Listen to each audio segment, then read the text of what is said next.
Hello and welcome to my channel. My name is Zoe and I'm a first time mum. So today I thought I'd create a video on first time mum regrets. Now this isn't a video to complain or be negative about my journey in motherhood, but I just want to share these 5 regrets that I had just so far. I have a 6-month-old at the moment and most of these regrets are from the newborn stage, back when I didn't know a lot about caring for a newborn.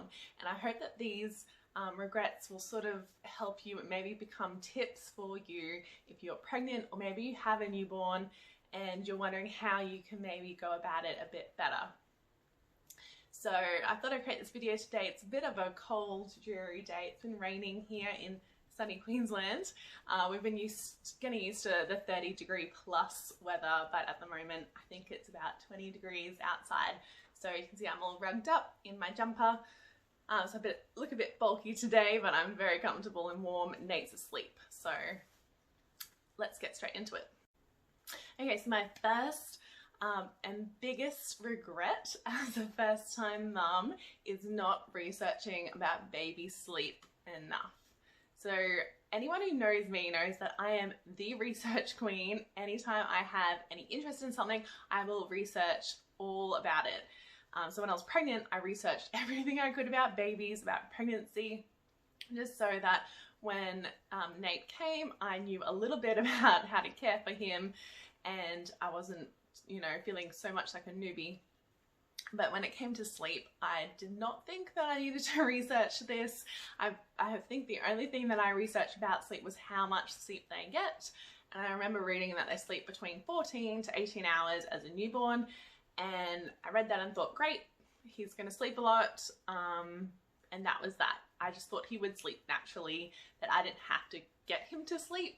I didn't want to look into sleep training or anything like that, but I didn't even just look at the basics. So looking back at it, we didn't do very well with Nate's sleep, especially during the day for his naps. We didn't know how long a newborn can stay up for. So I think we aimed for something like 2 naps a day, which is just ridiculous for a newborn. They need like 4 or 5 naps a day.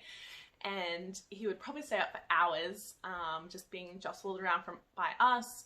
We didn't know the best times to do things. So, we'd give him a bath at random times and he'd be all fussy, probably because he was tired. And, he just wanted to go to sleep and we were getting him undressed and all, all cold and everything.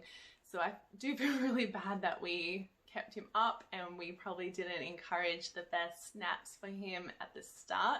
I believe a newborn can only stay up for 45 minutes to an hour, but we definitely did not stick to that.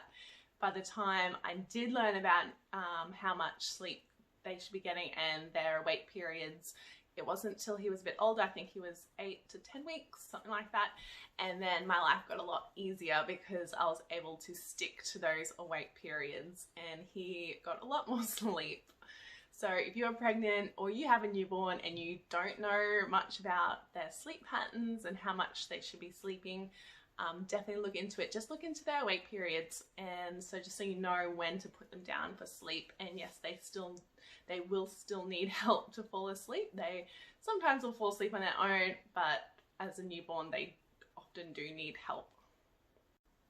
So my second first time mum regret is constantly changing Nate's nappy. So I mean this by any time I would see that that wetness indicator on the nappy line change colour, I would instantly think that he would need to be changed. So even if he had the most smallest little wee, I would think that he would be super wet and I would need to change it because he must be so uncomfortable. But if you're using the really good absorbent nappies, and we use Huggies, and you feel the inside of the nappy, even if it has a wee in it, if it's wet, it actually feels dry. Somehow it locks in the moisture and you can go, I believe they go up to 12 hours, the Huggies nappies. It depends on what brand you get and what sort of nappy you get.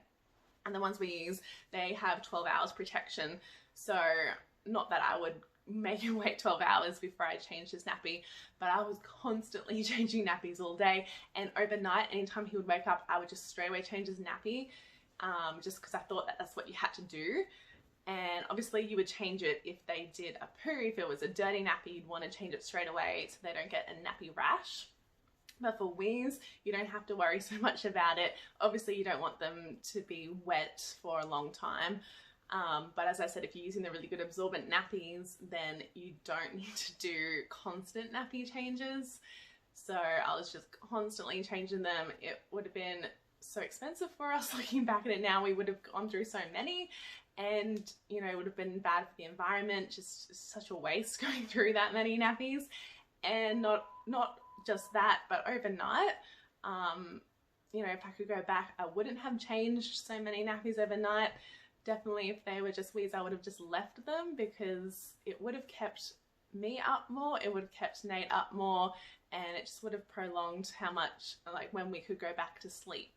So it would have just been a huge waste of time. Okay, so the third first time mum regret that I have is not enjoying the newborn stage more. So everyone actually told me this. They said, you know, that only little ones, they grow up so fast and they'll be crawling and eating solids and they'll be so much harder to take care of. Right now, you can just leave them anywhere and then you know that they're going to stay there. They're not going to move around. You're not chasing after them. So just enjoy it, like relax and love this time. And I think probably because I was a first time mum and I was in that newborn fog, I just thought it was so difficult and so hard, and every day was just really difficult. Looking back at it now, I'm thinking I actually had a really great life and it's actually a lot harder now. I mean, certain things are easier now that I've sort of adapted and gotten into a groove with Nate. But it's, you know, he is crawling now. He's 6 months and he's decided to do like that commando crawling on his belly. So he's just shooting all over the place and he's eating solids. So I have to constantly clean him up because he's very hungry. He's eating 3 meals a day now.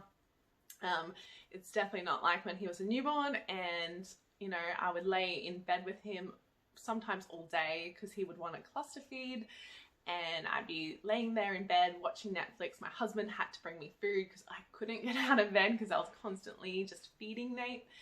And looking back at that now, I think that sounds like a perfect day. I would love to lay in bed all day now and just watch TV and have baby cuddles and have people bring me food. That sounds incredible. But I cannot do that anymore. Nate won't really just lay down with me anymore. If he's awake and I want to cuddle, he might quickly cuddle me, but then he just wants to be on the move. So yeah, those days are over. So if you have a newborn right now, please do enjoy that time. Yeah, enjoy the cluster feeding times and just relax and love every bit. Next regret, not having enough time after coming home from the hospital to ourselves. So when we first came home from the hospital with Nate, we had visitors straight away. I think maybe the first day or two was just us, and then we had family and then friends and just everyone all at once.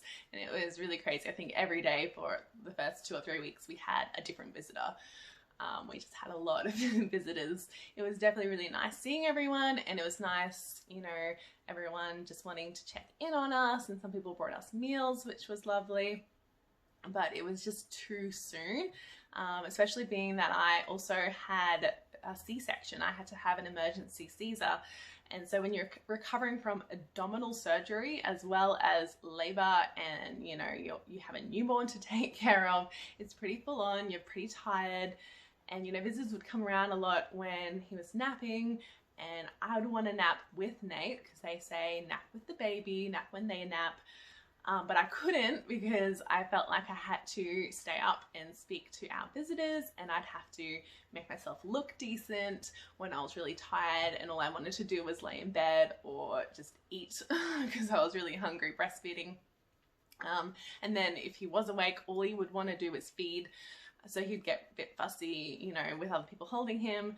And when I would have to feed him in front of people, that was a bit uncomfortable for me just because, you know, being a first-time mom, I hadn't, and so soon after giving birth, I hadn't got into a good groove with breastfeeding yet. So it took us a while, it would take us a while to latch each time, and I might have had to unlatch and relatch Nate.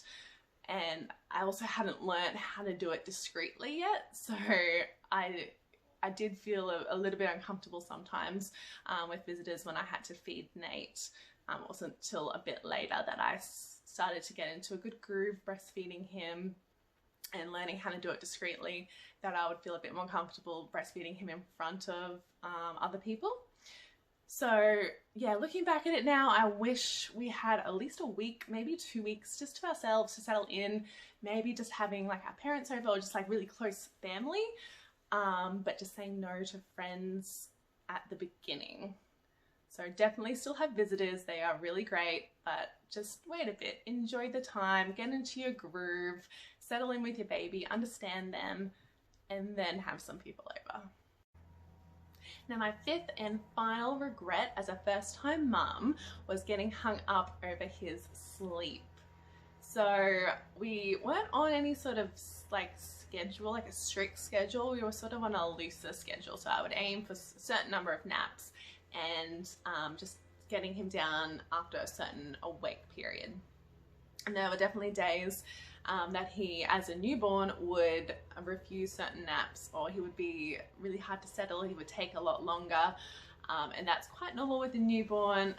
They get, you know, gassy. They're constantly having dirty nappies that need to be changed, and all sorts of things can stop them from going to sleep. And they're also cluster feeding, and if you're breastfeeding, they're trying to bring on your milk, so they might be hungry and they don't want to go to sleep until they're satisfied. All sorts of things are happening. So it's quite normal for them to just have really weird sleep patterns. So they might have, you know, tiny 10-minute naps, and then they'll have like a 3 or 4 hour nap, and it's just all over the place. And so there were days where I would be trying to get him down for all of his naps, and he might refuse 1 or 2, which again is normal. And I would get so hung up over it, and I'd get so stressed out, and it would probably stress Nate out because he would be able to feel and see that I'm, you know, getting a bit emotional, getting a bit stressed. And there were days where my husband would come home and I would just be in tears because I couldn't get Nate down for his last afternoon nap, and I must be like a failure because, you know, he didn't have his last nap. And looking back at it now, it's quite funny because I definitely didn't need to stress over that. As a newborn, as I said, they just don't really follow a schedule. Now Nate is really great at napping. He has 2 to 3 naps a day, and he always has them. He doesn't refuse them. So yeah, looking back at it, I wish I just relaxed a bit more and just didn't, I spent so much time trying to get him down, like constantly trying to get him down for a sleep. I'd be rocking him, feeding him, singing to him, all this time when I could have just put him in a carrier or something, or just put him in the rocker and did some housework or had a shower and just relaxed and didn't stress so much, and then tried again later, instead of constantly, like, for a long time, maybe an hour straight, I'd be trying to get him down for a nap, and it would just be so stressful. So if you have a newborn right now, know that this stage will end and it will get better. Their naps will get better and they will become a bit more routine, but just don't stress about it. Enjoy when they do have those really long naps, enjoy that time. But if they're refusing some naps, that's okay. That's what they're going to do as newborns. So those are my top 5 mum regrets. I really hope that can encourage you in your journey. Maybe you're pregnant right now or you have a newborn. I hope that those top 5 regrets, you can use them maybe as tips for yourself and your baby. Thanks for watching, guys, and make sure you hit the subscribe button if you like this video and you wanted to see more videos similar to this one.